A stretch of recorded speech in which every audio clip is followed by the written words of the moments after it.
Ni Kigamboni Kisiwani kwa Mkolea. Leo nimekuja kuwatangazia hii nyumba inauzwa kwa bei ya milioni 45 za Kitanzania. Kiwanja chake kina ukubwa wa mita 300. Mauziano yake ni document ya serikali ya mtaa. Tajiri. Nyumba imejengwa kwa ramani ya kisasa kama unavyoiona, vyumba vitatu, kimoja ni master, sebule, dining pamoja na jiko, lakini pia shimo la choo ni hili hapa mbele. Tayari imeshajengewa na limeshafunikwa. Unaona, neighborhood ya mtaa. Hawa ni majirani. Kama unavyoona, eneo lake linaishia hapa na hii beacon inabaa kwenye mua ule pale, kuna beacon ile pale.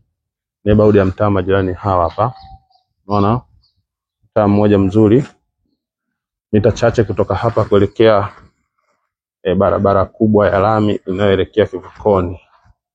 Huu ni mlango wa jikoni.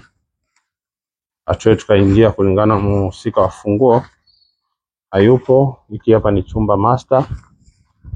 Lakini pia kwa nyuma huku kuna barabara nyingine na sehemu ya kupiga fence inabaki. Unaona? Nyumba ni hii imejengwa kwa imara, shaezekwa, bado kuendelea na marekebisho mengine, na beacon yake ya mwisho ni hii hapa tajiri. Unaona? Kisha naelekea pale kwenye ule mua. Ambayo tu ni hapa. Hii ni Kigamboni Kisiwani kwa Mkolea. Kutoka hapa nilipo kuelekea lami ni mita chache, lakini pia kutoka hapa nilipo kuelekea kivukoni ni mwendo wa kilomita 7 kamili. Nione hili hapa. Nyumba ni hii unaiona.